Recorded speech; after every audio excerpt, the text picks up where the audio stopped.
Todos deseamos ser felices, pero a veces no sabemos cómo. ¿Se puede lograr la felicidad?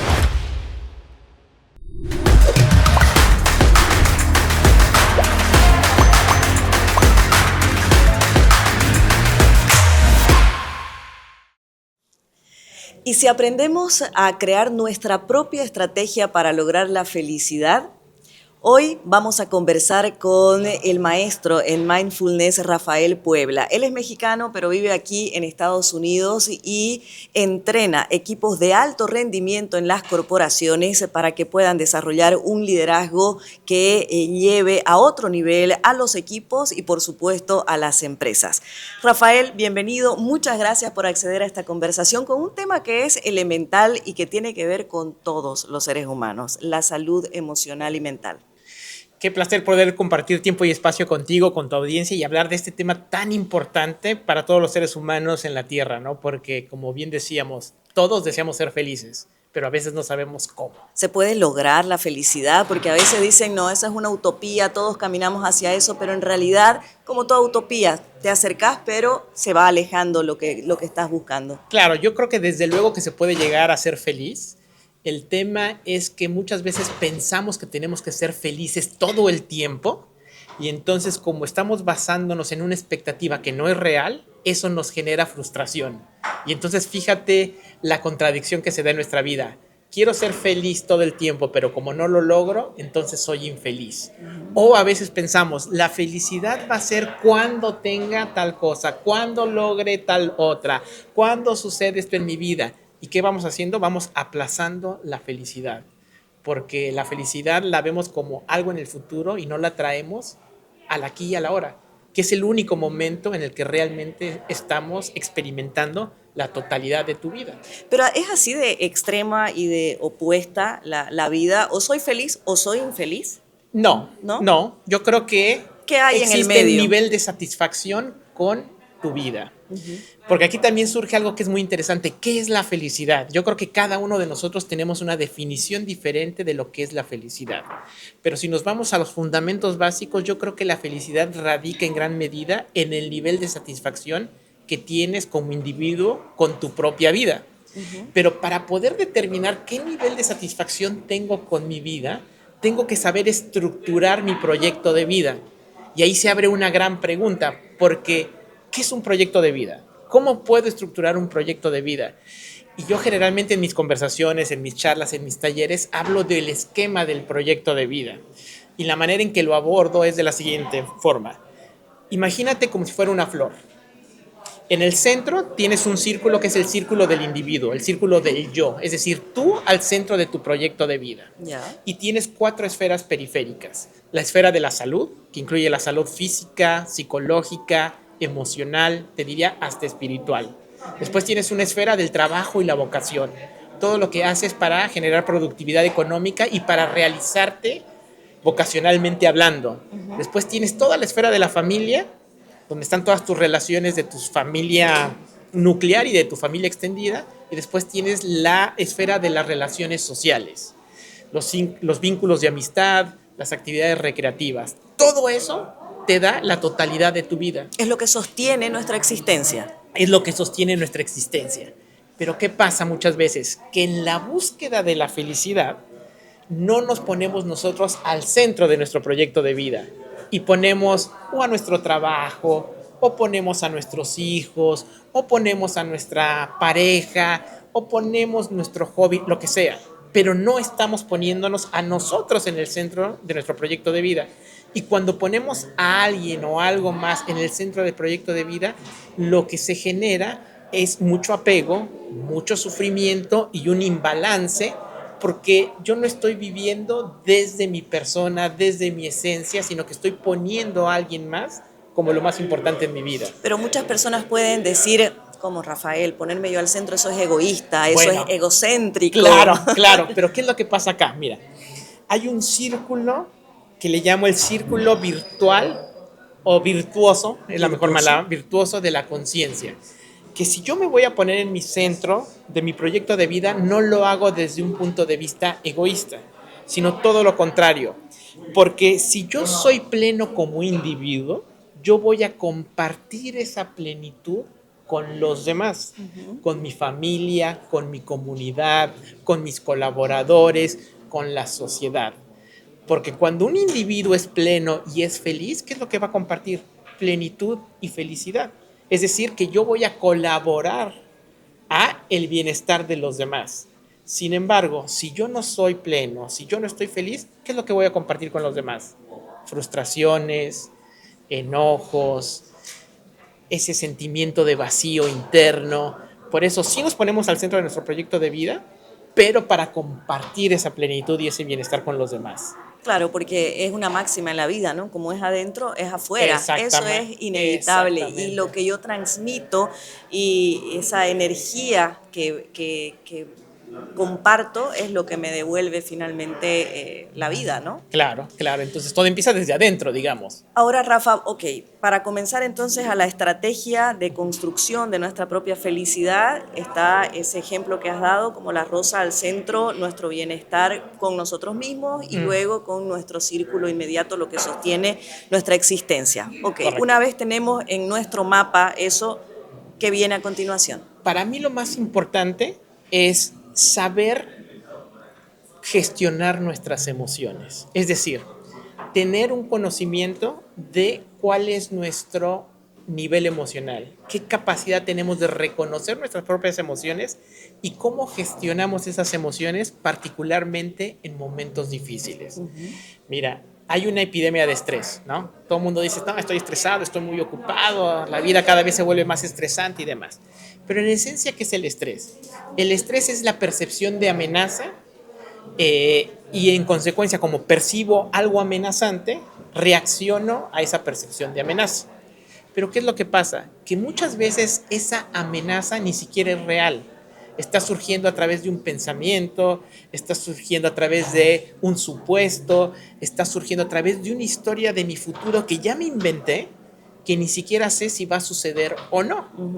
Pero como ya lo percibo como amenaza, se detonan un montón de procesos psicológicos, fisiológicos que afectan a nuestro bienestar.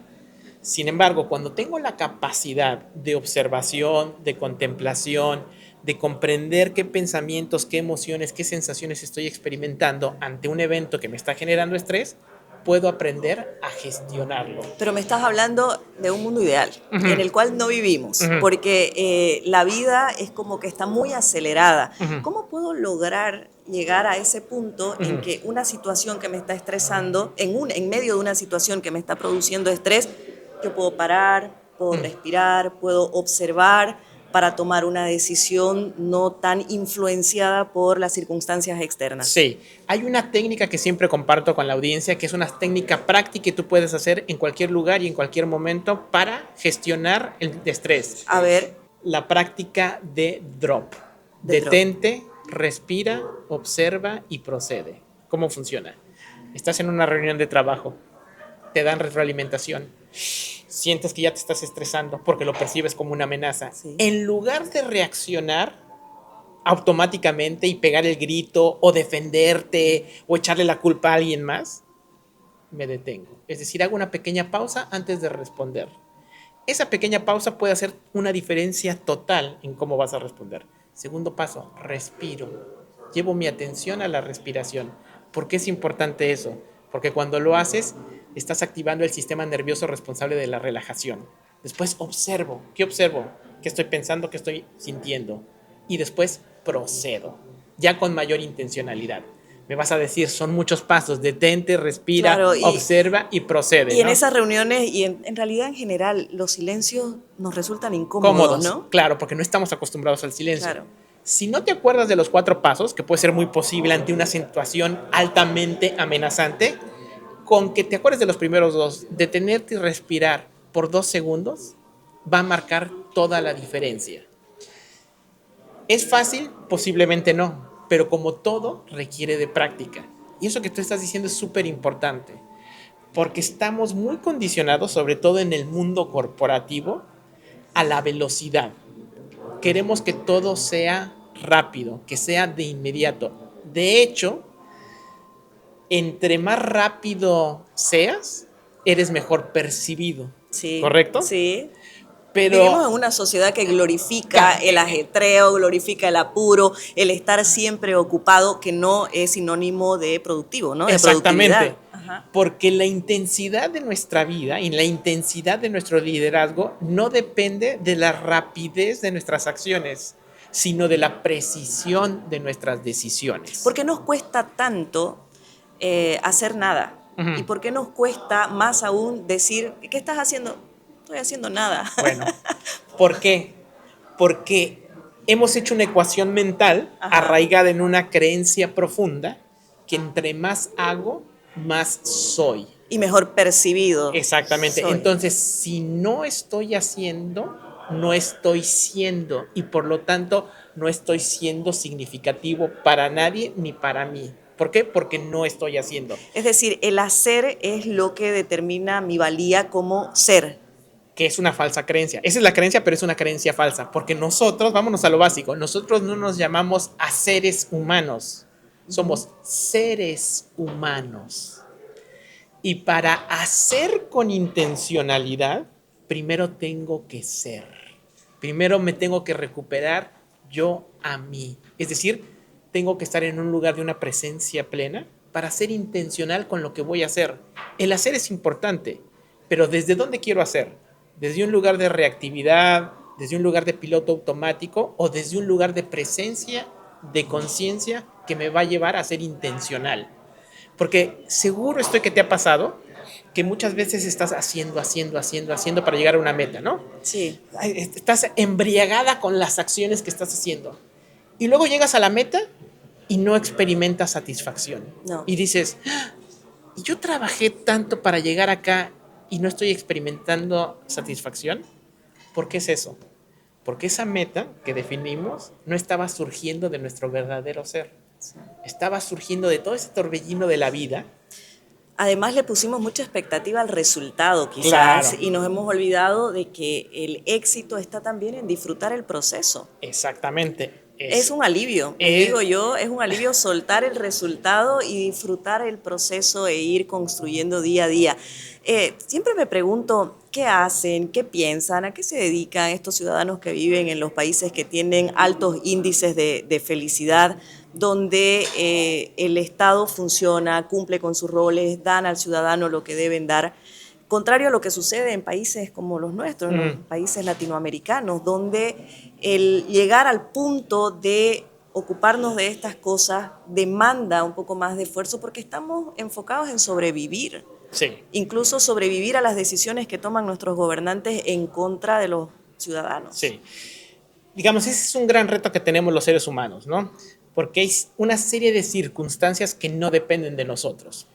No depende de nosotros cuál va a ser el precio de los combustibles, cuál va a ser el precio de los alimentos, cuáles van a ser las políticas económicas, regulatorias que los gobiernos van a tomar.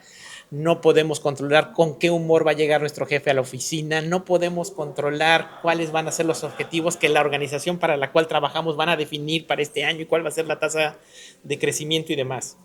Y eso pone mucha presión a los seres humanos porque a nosotros nos gustaría controlar eso o tener una voz en ciertos elementos que no podemos controlar. Sin embargo, hay algo que siempre vamos a poder controlar y eso va a ser la actitud que tenemos con relación a esos eventos. Es decir, cómo me estoy vinculando con todo eso que está sucediendo y que yo no puedo controlar. ¿Cuál es la actitud que tengo? Y dependiendo de cómo es mi actitud, es cómo me voy a relacionar con eso que está sucediendo. Pero aquí surge una pregunta, ¿qué es una actitud? Porque todo el mundo habla de actitud, ¿no? Ah, esa actitud no te va a funcionar. Tienes que cambiar de actitud, tienes que ser una mejor persona a través de tu actitud. Actitud tiene tres elementos: pensamientos, sistema de pensamientos, sistema de creencias y sistema de valores te dan una actitud. Cuando tú tienes una actitud es porque piensas, crees y valoras algo de alguien. Tienes una actitud ante tu trabajo, ante el dinero y demás. Y siempre se puede cambiar una actitud si cambias un pensamiento, una creencia o un valor. Y ahí es donde radica nuestro poder personal. ¿Cómo puedo cambiar mi actitud ante los eventos que me están generando un malestar emocional y psicológico? Cuidando los pensamientos, abriendo nuestra mente en eso de la estructura de creencias. ¿Y cuál era el tercero? Valores. Y los valores. Que son preferencias afectivas. Por ejemplo... Pero los valores vienen desde la casa, eso es como que más difícil poder cambiarlos. Dependiendo, porque ahí también estás abriendo una puerta que nos puede llevar mucho tiempo conversar, ¿no? Pero estamos altamente condicionados, ¿correcto? O sea, hay muchos condicionamientos que vamos adquiriendo a través de nuestra familia, a través de nuestra educación, de la escuela y a través de la sociedad. Y esos condicionamientos dejaron cierta manera de ser en nosotros. Pero nunca nos cuestionamos si esos condicionamientos realmente están aportando a mi vida o no. Y hay valores que ciertamente pudieron ser muy útiles en ciertos momentos de tu vida, pero que cuando el contexto cambia, los tienes que cuestionar porque a lo mejor ya no te funcionan.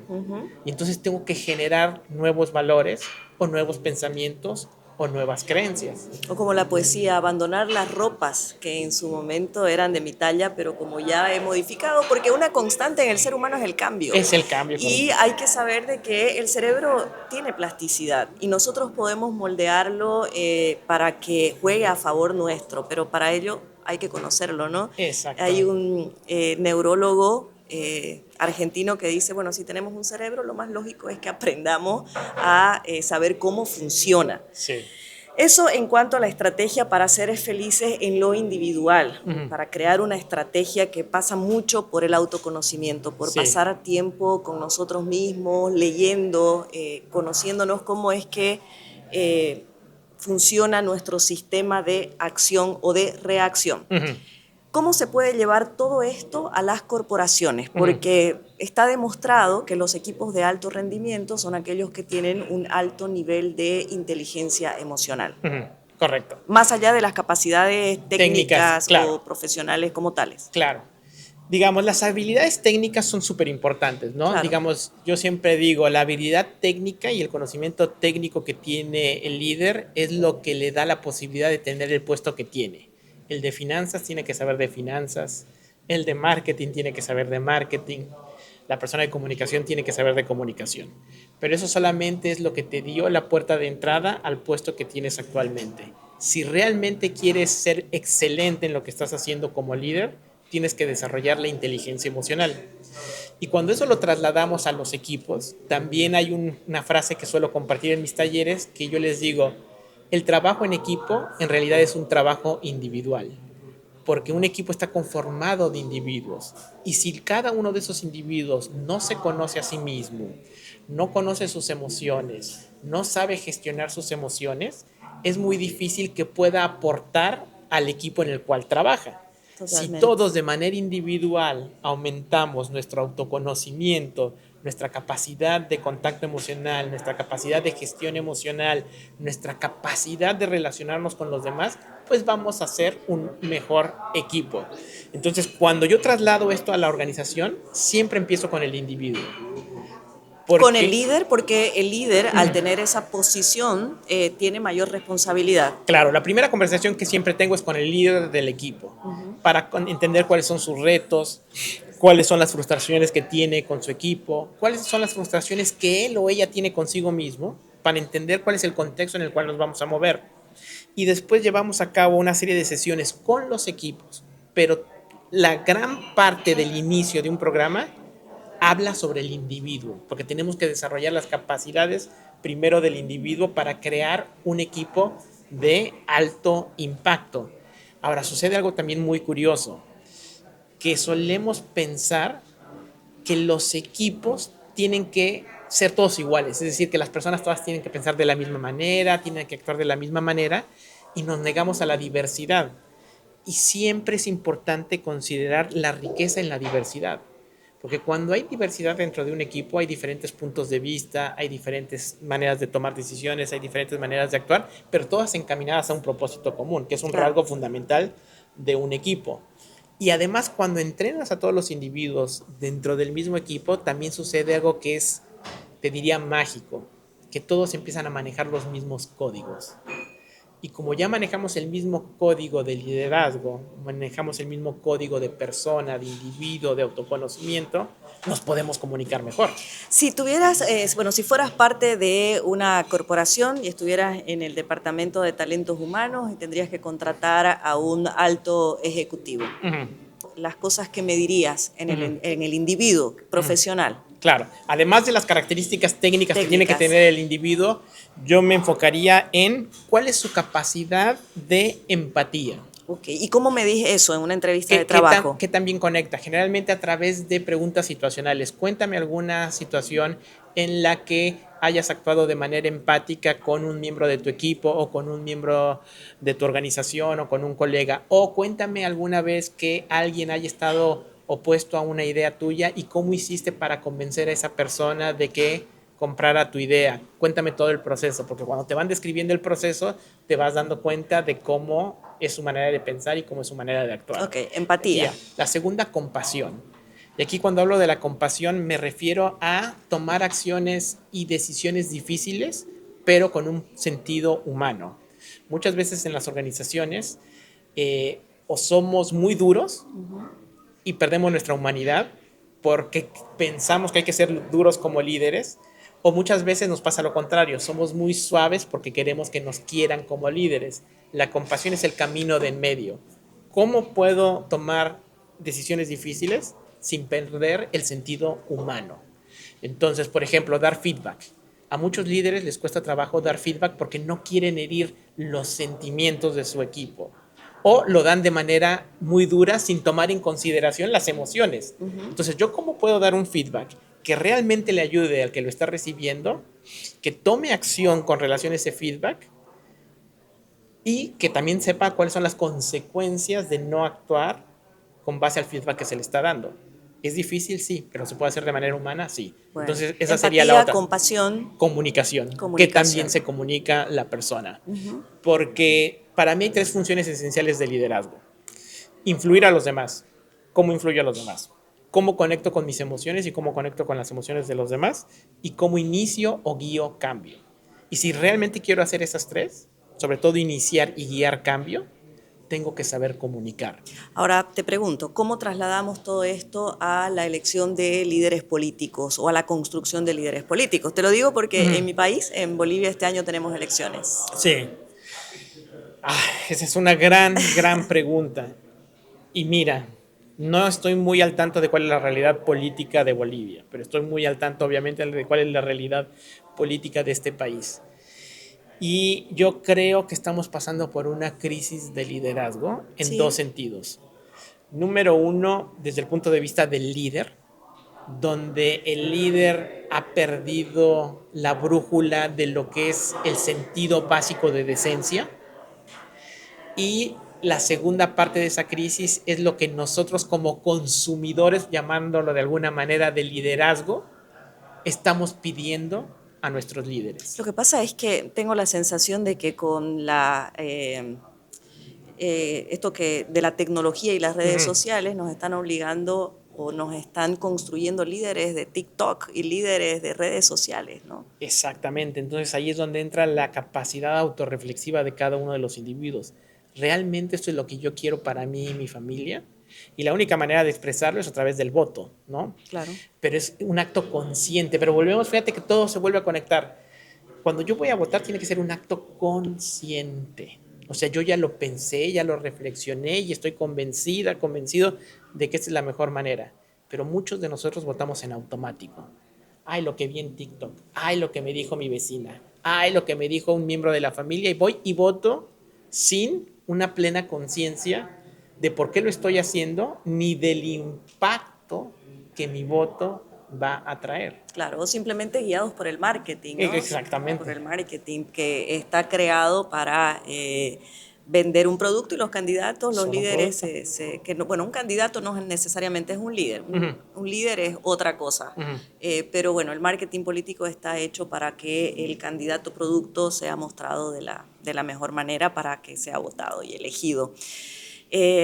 Podríamos decir tantas cosas y hablar tanto de esto que es esencial, ¿no? Es un basics, como dicen en inglés, los básicos de la existencia, el poder conocernos, saber gestionarnos, conquistarnos a nosotros mismos para salir a conquistar el mundo, porque ¿cómo voy a pretender liderar a un equipo, a mi familia o ser el líder de mis hijos si no lo logro primeramente conmigo? Correcto. Rafa, ¿podrías compartirnos cuáles son los hábitos que vos pones en práctica en el día a día como maestro de mindfulness para lograr tener una mente clara, una mente en calma, en paz, en medio de tanta convulsión y tanto ruido? Sí, claro que sí.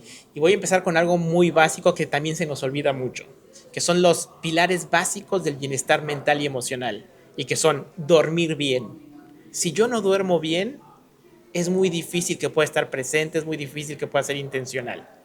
Comer bien, alimentarnos bien. Muchas veces por el querer alcanzar nuestras metas, por el estar ocupados en lo que es importante, se nos olvida comer. Y medio que vamos comiendo como vamos pudiendo, en fin. Entonces, dormir bien, comer bien, hacer ejercicio. También fundamental como uno de los pilares para tener bienestar mental. Vamos a suponer que ya tenemos todos esos pilares, comer, dormir y hacer ejercicio. Desde el punto de vista de mindfulness, mindfulness se cultiva a través de la práctica de la meditación. Y la meditación es muy sencilla, es simplemente llevar la atención a la respiración, darme cuenta que mi mente se ha distraído, porque se va a distraer invariablemente, pero no es un error, es parte del proceso. Me doy cuenta y regreso a la respiración. Eso es la meditación. Y yo practico meditación en la mañana, trato de practicar por lo menos 10 minutos. Si tú estás iniciando tu práctica de meditación, siempre digo, con que medites 1 minuto, va a ser mejor que no meditar nada. Idealmente, cuando estás iniciando, yo siempre digo 5 minutos. Medita 5 minutos al día. Pero yo medito mínimo 10 minutos en la mañana, mínimo 10 minutos en la noche antes de irme a dormir. Y si lo necesito, a lo largo del día también me doy una pausa para meditar. Ahora, la meditación es un entrenamiento. Es muy fácil estar, y digo fácil entre comillas, estar presente cuando uno está meditando. El gran reto es cómo desdoblo eso en mi vida cotidiana. Entonces, podemos aprovechar todos los momentos de nuestra vida para estar realmente presentes. Estar presentes cuando estoy teniendo una conversación, estar presentes cuando estoy tomando un vaso de agua, estar presentes cuando estoy comiendo, Sí. estar presentes... A propósito de estar presente cuando uno está comiendo, no sé si les ha pasado, yo creo que a todos nos ha pasado, que sentimos hambre, comemos tan rápido y comemos mucho más de lo que necesita nuestro cuerpo y después es como que caemos en conciencia de que comimos de más, comimos cosas que no debíamos hacer. Eso es no estar presente, que es lo que nos pasa con todo. Exactamente, Sí. exactamente. O luego estás en las conversaciones y realmente no estás presente porque ya estás pensando en la reunión que tienes después o en lo que vas a cocinar para la tarde o para la noche. Entonces, todos los momentos de nuestra vida son una oportunidad para estar presentes. También, qué tan consciente estoy de cómo estoy respondiendo a los diferentes estímulos de la vida, desde el piloto automático o desde la intencionalidad. Entonces sí me siento para meditar, pero para aplicarlo en mi vida cotidiana. Porque si yo no lo aplico en mi vida cotidiana, entonces ¿de qué sirve cerrar los ojos y meditar 10, 15, 20, 30 minutos en la mañana y en la noche si yo no lo puedo desdoblar? Y además, si no experimento bienestar mental y emocional. Porque al final del día eso es a lo que aspiramos, a vivir con mayor plenitud, con mayor satisfacción, con mayor felicidad. Lo que haces diariamente, ¿te da felicidad? Sí, y en ocasiones no. ¿Por qué? Porque también tenemos esta creencia de que uno tiene que estar feliz todo el tiempo. Y eso es prácticamente imposible. A lo largo del día vamos a recibir estímulos, vamos a estar involucrados en situaciones que nos van a generar incomodidad.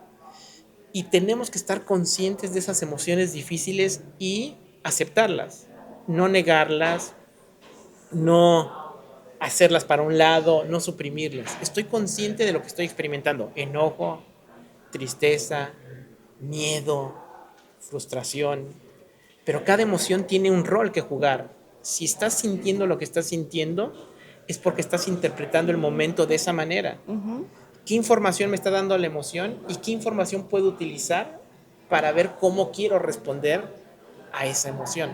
Entonces no todo Claro. el tiempo voy a estar feliz. Claro, y no hay emociones buenas ni malas, ¿no? Exactamente. Es simplemente, yo creo de que la tristeza es parte del camino de Exacto. plenitud, Claro, ¿no? La claro. felicidad, lo mismo. Entonces, aceptar todo lo que nos brinda la vida con esa apertura, con ese agradecimiento y, como bien decías, con esa visión de sentido de oportunidad, porque cada una de las cosas que experimento me abren la posibilidad de crecer, de aprender, de avanzar, que ese es uno de los propósitos que debemos perseguir como seres humanos. Correctamente. Rafael, muchas gracias. Ha sido de verdad un gusto. Fue mi profesor en EXMA y ahí nos ponía a meditar a todos y cuando este hombre habla e introduce la meditación, verdaderamente que logra que uno conecte con la Claro. respiración, conecte con el momento presente y les aseguro que llevar adelante esta práctica diariamente puede cambiar la calidad de vida. Muchísimas gracias. Qué placer haber compartido tiempo y espacio contigo y con la audiencia. Muchas gracias, Rafael. Bueno, ya lo saben, es importante y sí podemos aprender a hacer una estrategia para lograr esa plenitud y para lograr esa felicidad que tanto anhelamos como seres humanos.